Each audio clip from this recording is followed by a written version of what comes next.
Baik, Assalamualaikum warahmatullahi wabarakatuh. Kembali lagi di channel Sastrowanto, yang mana kami selalu membawakan informasi mengenai tentang seni dan budaya, pendidikan, dan pengetahuan. Baik rekan-rekan semuanya, jangan lupa subscribe-nya dan juga tekan tombol loncengnya, like dan komen, agar kita selalu hadir di mimpi-mimpi Anda. Baik teman-teman sekalian, pada malam hari ini tentunya seluruhnya sehat sekali ya. Ya, kami juga sehat sesuai dengan doa Anda semuanya. Terima kasih. Amin amin amin ya rabbal alamin.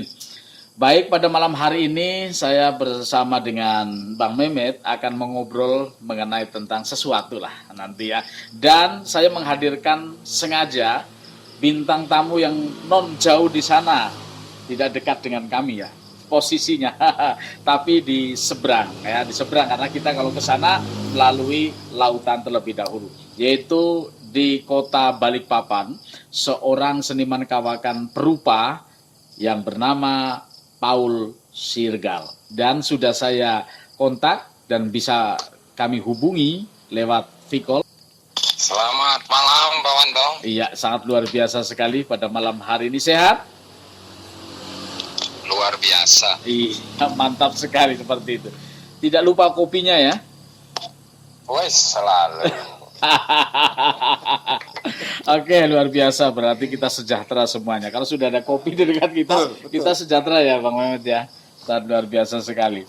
Baik, Bang Paul. Surga lebih dekat ke surga. Luar biasa. Ya, rekan-rekan semuanya, pada malam hari ini kita akan ngobrol secara ringan ya tentang bagaimana berbicara mengenai tentang pengaruh seni terhadap lingkungan. Nah, pengaruh seni terhadap lingkungan. Artinya bagaimana sih sepak terjang seorang seniman itu berinteraksi dengan lingkungan. Lingkungan bisa lingkungan masyarakat ya Mas ya. Ya. Ada lingkungan alam tentunya di sana ya. Nah, kedua-duanya tentunya akrab sekali dengan seniman, seharusnya begitu.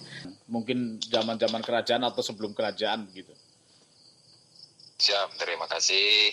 Salam budaya buat semua. Terima kasih buat Pak Wanto dan Bang Mehmet dan Om Nuril ya. Dan terima kasih buat teman-teman semua, terutama teman-teman Padepokan Ilalang, juga teman-teman di Grogot ya. Waktu dan kesempatannya ini luar biasa. Kita bisa diskusi dan mencoba menajamkan ya, dalam konteks peran seniman dengan lingkungan gitu ya, atau alam dan sekitarnya. Memang tidak bisa dipisahkan sebenarnya, itu menjadi satu kesatuan ya. Dalam konsep seni rupa itu sendiri atau seni secara umum, selalu akan ada tiga elemen gitu ya, bahwa seniman itu sebagai pelaku sekaligus, tetapi sebagai objek itu sendiri, dan dia sebagai penikmat itu sendiri. Ya, baik. Kalau sederhananya, ketika lingkungan kita hancur, bahkan mungkin kita tidak bisa menanam padi, makanan, atau buah-buahan, atau sayur apapun, itu seniman pasti akan mati gitu ya. Karena berkarya memerlukan tenaga, makanan, kita perlu udara yang bersih, bahkan sadar tidak sadar gitu ya. Pulpen, tinta, alat kerja kita itu semua mengekstrak dari yang ada gitu ya. Jangan pernah lupa itu gitu kan. Plastik itu tidak bisa membuat segala-galanya.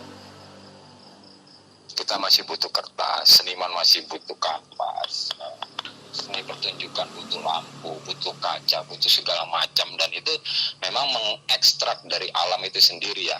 Nah, itu kita berperan sebagai di situ pencipta, tetapi sekaligus kita sebenarnya menceritakan apa yang kita alami gitu ya. Itu kita sebagai objek gitu ya, kita yang terdampak. Bahkan kalau bisa dibilang kita juga korban sebenarnya. Korban sekaligus pelaku. Itu nggak bisa lepas. Korban tetapi, sekaligus pelaku ya? Sekaligus sebenarnya. Oke. Kita juga. Ya, karena jangan pernah lupa gitu ya, kita selalu itu memang hal yang paradoks dan abadi ya sampai kiamat ya. Memang sebuah ironi ya. Dan itu sudah dituangkan oleh Te Liang Ji gitu ya dalam kanon estetika gitu, bahwa paradoks itu akan selalu ada ketika kita berusaha menciptakan sesuatu. Sebenarnya di saat bersamaan kita memusnahkan sesuatu. Ya.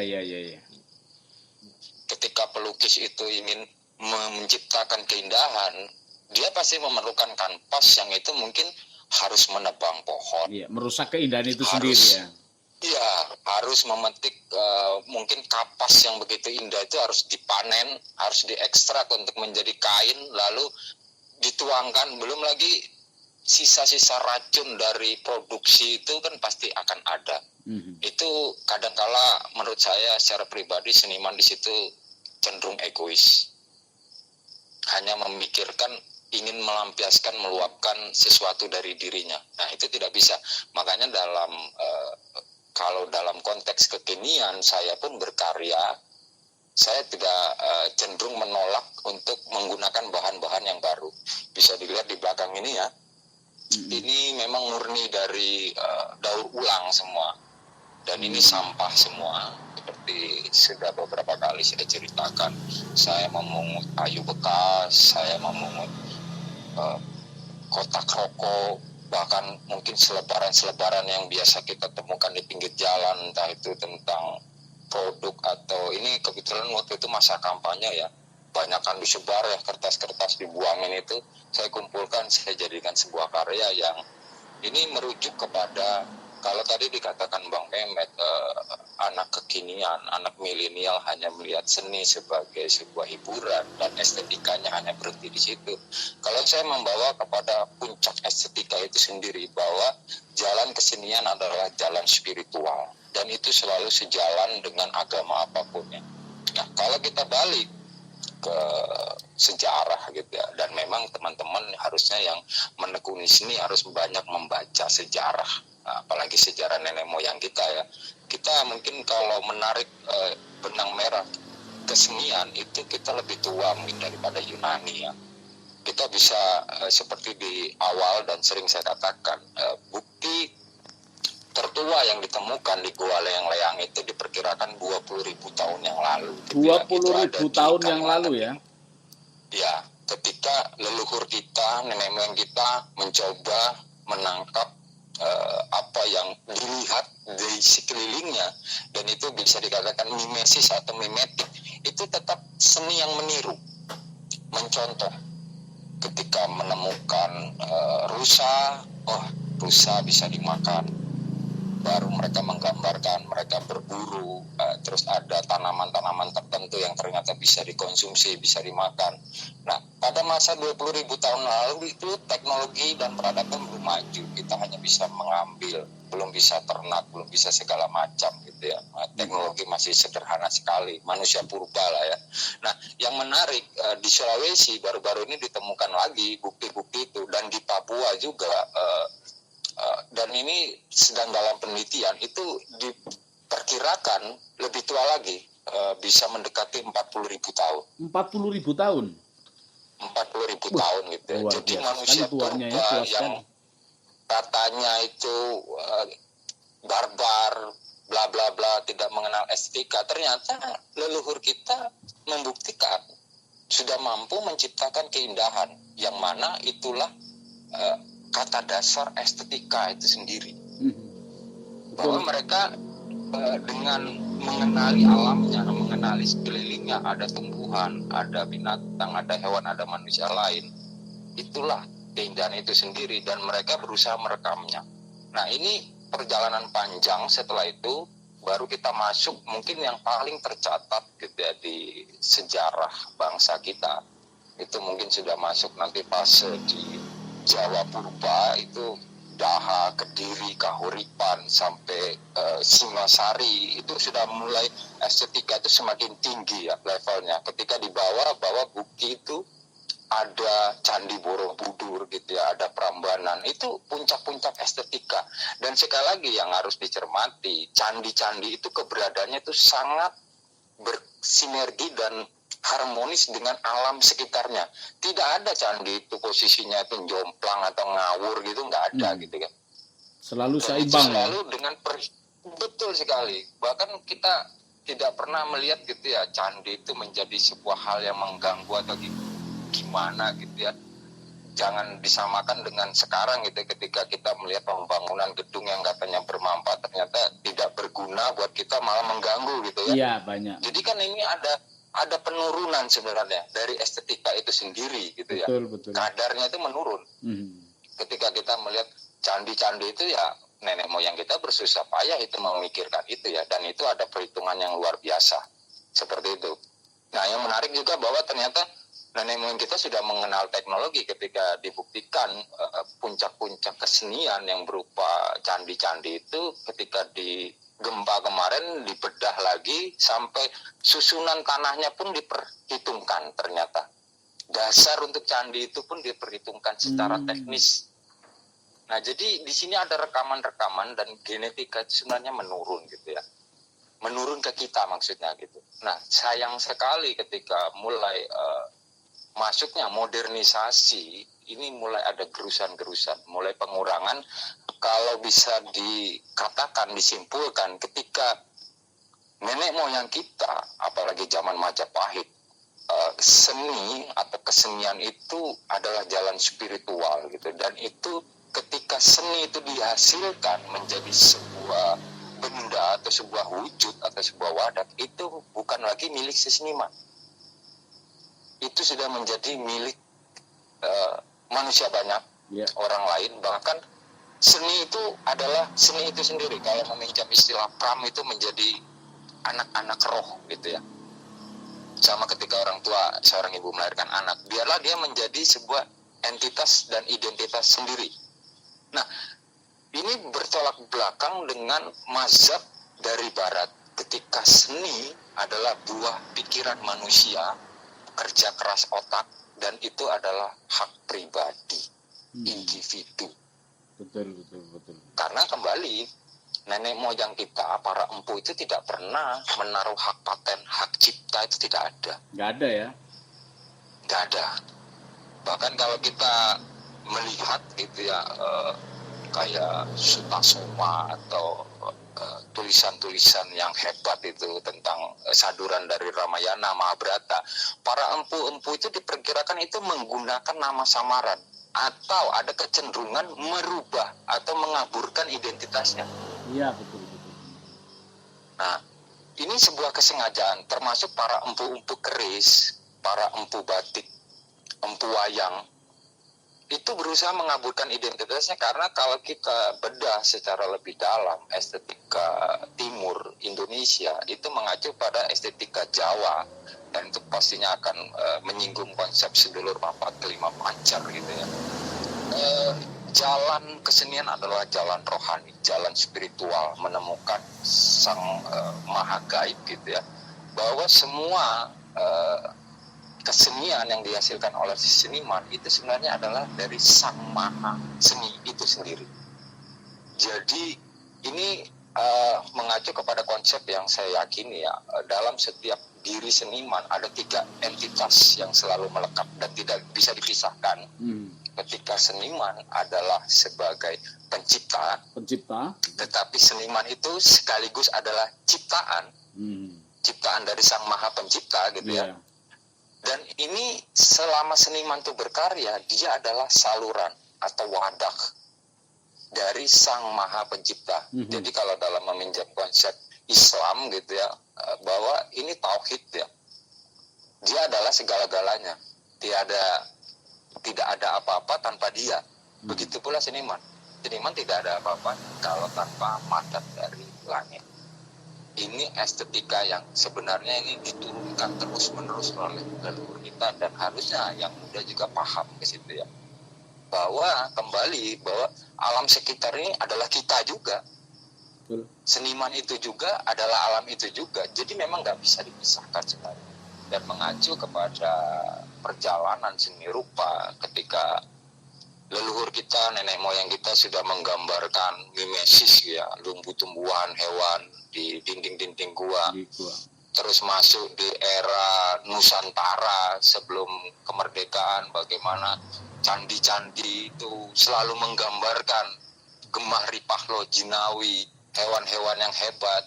Gunungan Wayang itu menggambarkan hewan juga, hutan belantara yang harmonis gitu ya. Tidak ada menggambarkan benda teknologi di situ ya. Pada waktu itu sudah ditemukan gitu ya. Nah, apalagi masuk di era jembatannya itu Raden Saleh Sarip Bustaman, ketika beliau dengan mengadopsi bentuk-bentuk simbol hewan dan tumbuhan itu menyisipkan pesan-pesan perjuangan. Nah, ini masuk di fase sebelum kemerdekaan gitu ya, Raden Saleh Sarip Bustaman. Bahkan kalau saya tambahkan sedikit, saking cintanya Raden Saleh Sarip Bustaman ketika lama bermukim di Belanda, kembali ke Indonesia, beliau ini memelihara hewan-hewan. Memang saking cintanya sama hewan, dan itulah cikal bakal kebun binatang Ragunan. Hewan-hewan tinggalan beliau. Karena beliau suka sekali memelihara hewan dan tumbuhan pastinya ya. Nah, terus masuk di era setelah Raden Saleh Sarip Bustaman itu kita bisa mengambil di eranya Trubus atau ya Pak Trubus itu masuk di zaman Indonesia Molek atau Moi Indi. Nah, itu memang seniman murni hanya menggambarkan keindahan alam, hamparan sawah, Indonesia yang gemah Ripahlo Jinawi. Padahal di saat yang sama kita sedang berperang, walaupun perang melawan kolonial itu tidak merata di seluruh Nusantara ya, tetap ada daerah-daerah memang tidak terjamah perang gitu ya.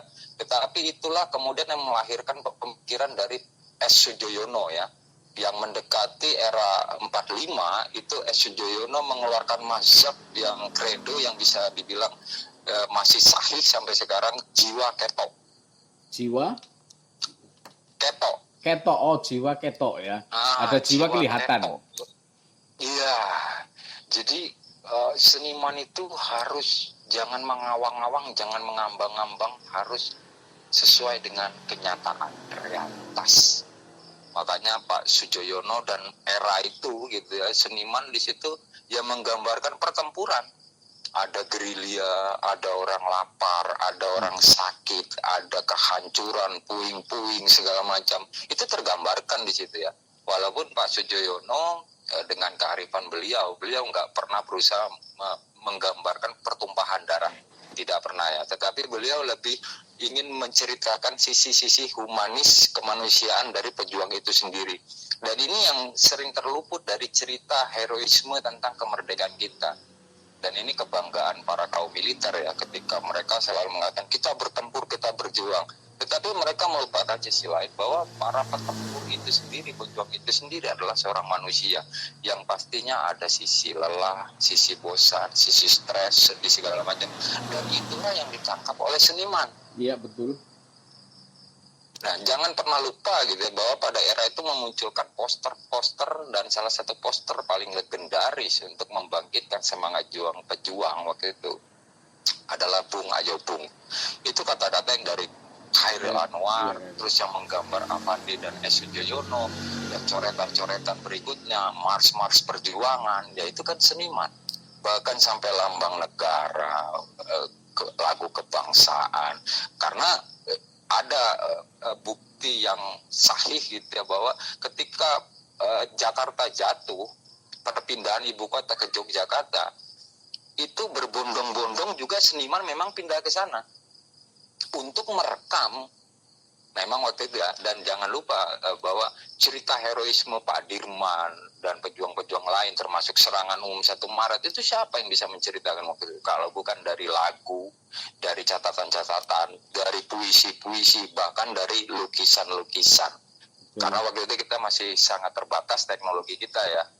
Nah, itu seperti itu. Bahkan kalau kita misalnya mengambil ada videonya, ya videografer itu berarti seniman. Ada foto, ya fotografer itu seniman.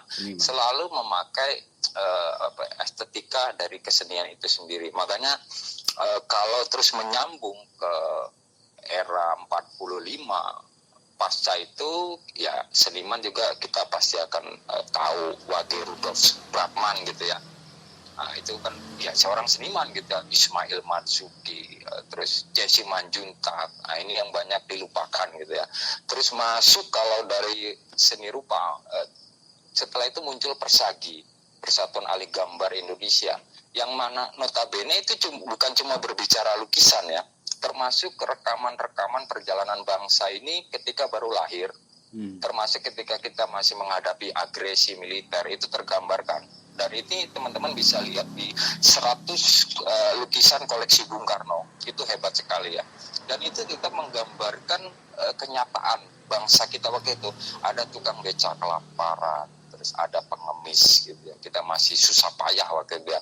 Tetapi jangan lupa juga ketika era Bung Karno, tahun antara 45 sampai 60-an, Bung Karno berusaha gegap gempita ingin menjadi corong dunia kita ya, Asia Afrika, jangan lupa ya gerakan non-blok. Itu Bung Karno dengan sangat hebat mendaya gunakan para seniman untuk mencitrakan bangsa yang hebat. Patung-patung Selamat Datang, patung Pak Tani, Masjid Istiqlal gitu ya, terus Stadion Gelora Bung Karno, lukisan-lukisan yang hebat, bahkan sampai berpameran ke luar negeri gitu ya, berkeliling dunia, itu dibiayai dan didukung negara. Itu peran seniman sangat penting di situ untuk bagaimana citra bangsa yang baru merdeka tetapi mampu. Nah, seperti itu. Nah, masuk lagi di kekisruhan politik di 65. Ini pada akhirnya terbelah dua antara yang pro Orba dan pro Orde Lama ya. Dan di situ nggak enaknya sebagian seniman ini terkotakkan, lalu di situ tuh ada pemberangusan antara Lekra dan Manikebu pastinya ya. Nah, Lekra itu sampai sekarang detik ini memang masih dianggap sebagai underbow PKI, walaupun sebenarnya saya mengutip dari pernyataannya Nyoto gitu ya, salah satu anggota CC Biro PKI yang ada di buku dan di sejarah, Aidit itu sampai mati tidak bisa mem-PKI-kan Lekra, tetapi justru Pak Harto yang bisa mem-PKI-kan Lekra, dan pada akhirnya semua anggota Lekra diberangus, sebagian mungkin tidak jelas nasibnya, anggap saja dibunuh, terus sebagian diasingkan. Padahal kita tahu kalau kita membaca sejarah era 65 dengan Lekra itu, bagaimana Lekra ini berusaha membumi. Ketika di situ Tobong sangat hidup, ludruk, wayang, dan itu semua memang sesuai dengan mazhab yang dianut Lekra itu sendiri. Seni itu adalah seni yang kerakyatan, seni yang panglimanya adalah politik kerakyatan. Seni itu harus membumi. Nah, ini hilang, tergerus, tetapi jejak-jejak itu bisa kita lihat di lukisannya Pak Joko Pekik, Pak Misbah Tamrin, Amrus Natalsia, bahkan kalau dalam tulisan siapa yang tidak mengenal Pak Pram gitu ya. Jejak-jejak bahwa seniman itu memang nggak bisa dipisahkan dari zamannya, dan seniman itu harus menjadi tonggak dan pencatat sejarah dan zamannya, termasuk COVID sekarang ini ya. Nah, terus berlanjut ke 65, terus munculnya gerakan seni rupa Indonesia Baru yang dimotori Hardi, terus Pak Jim Supangkat. Nah, ada satu nama yang perlu dicatat, ini Semsar Siaan ya. Ketika beliau ini memang dikatakan terpapar komunisme dari Yugoslavia gitu ya, karena beliau besar di sana, walaupun latar belakang ayahnya itu seorang atas militer, tetapi beliau akhirnya setelah kembali dari Yugoslavia masuk ITB, membuat heboh dengan membakar patungnya, kalau nggak salah dosennya itu Bud Mukhtar, kalau nggak salah, saya lupa ya, seorang dosen guru besar di patung yang hebat itu dia bakar dengan pernyataan bahwa ini estetika yang semu gitu ya, hanya mengambil elemen-elemen tradisional demi jualan. Tempelan, dia bilang gitu. Lalu dia bakar dan dia harus dipenjara. Tetapi Semsar menariknya, setelah fase 80 dia terus mencatat kekejaman Orde Baru. Jadi bagaimana petani ditindas, kita terlibat rentenir, penyerobotan lahan-lahan itu banyak sekali pada era 80 sampai 90. Sampai pada akhirnya Semsar sendiri harus turun ke jalan, berdemo dan berorasi, sampai kalau tidak salah tangan beliau sampai patah ya ketika bentrok dengan aparat gitu, itu sebagai bukti. Dan sampai detik-detik akhir hidupnya Semsar itu konsisten menyuarakan bahwa ketidakadilan di zaman Orde Baru. Ini yang patut dicatat, Semsar Siaan, dan saya akan mengutip gitu ya, sebuah kredo dari beliau bahwa seniman sebagai seorang individu manusia yang bebas merdeka, tetapi jangan lupa kebebasan gunakanlah sebesar-besarnya untuk pembebasan manusia sebanyak-banyaknya.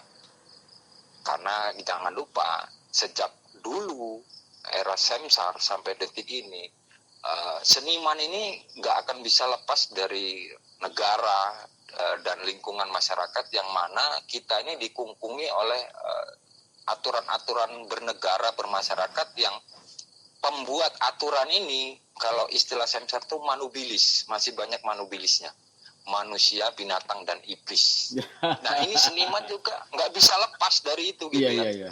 Kita kalau berpameran ya harus ada izin. Nah izin ini kadang dipersulit. Nah tapi harusnya seniman ini bisa dengan cerdas menangkap isu-isu itu demi untuk mencerdaskan dan membawa perubahan ke masyarakat. Nah setelah era Samsar 98 sampai sekarang ini kecenderungannya tetap terbagi dua. Kalau dari aliran Jogja itu kita tahu ada Eko Nugroho, dan saya termasuk di situ, daging tumbuh. Kita menyuarakan gitu ya, apa yang ada di sekeliling kita gitu ya. Kita kalau istilah Samsar tuh saatnya keluar dari taman-taman indah yang mediocre dan mengawang-awang, mengambang gitu ya. Jadi seniman tuh jangan hanya curhat tentang dirinya gitu ya. Oh aku sedang dimabuk cinta, aku sedang banyak utang, bla bla bla segala macam. Tapi lihatlah di sekeliling kita itu respon ada kejadian ya. Kehancuran masif, apalagi era COVID. Banyak orang kelaparan, terus banyak orang di PHK, susah segala macam. Apakah ada yang berusaha menangkap itu? Kalau tadi katanya Bang Mehmet, Franky Sahilatua itu luar biasa. Beliau itu bisa menangkap isu itu. Kalau saya selain Franky, saya menyebut ini si Leo Christie. Itu luar biasa. Gitu ya. Bang Iwan Fals gitu ya, yang masih hidup. Sampai sekarang siapa yang bisa menyuarakan itu? Mungkin kita terima kasih kepada teman-teman Superman is Dead gitu ya, atau kita boleh sebut nama juga marginal gitu ya, yang berani menyuarakan Kendeng, berani menyuarakan Marsina, Wiji Tukul, Munir gitu ya. Tetapi itu hanya berapa banyak kan gitu dibandingkan dengan para youtuber dan selebritis penyanyi yang gak jelas juntrungnya ngomong apa gitu ya. Cuma pamer-pamer harta gitu ya. Nah ini berbahaya gitu. Karena mereka mengadopsi mentah-mentah apa yang dari luar. Ya betul. Tanpa pernah berusaha menggali apa yang ada di dalamnya. Karena kalau dalam berkesenian, kalau saya selalu ini Pak Wanto, menganut mazhab pohon. Sama ketika teman-teman Padepokan Ilalang, ya kita selayaknya tumbuhan, mengakar kuat dan menghujam ke bumi, menyerap semua sari-sari itu. Dan ketika akar itu makin kuat, batang itu akan semakin kokoh. Ketika batang itu semakin kokoh, dia tidak akan goyang diterpa angin. Dan dengan batang yang kuat ini dan kokoh ini, dia akan memunculkan daun, tunas-tunas daun yang selalu menunjuk ke langit. Selalu akan mengejar matahari. Itulah seniman itu sebenarnya seharusnya.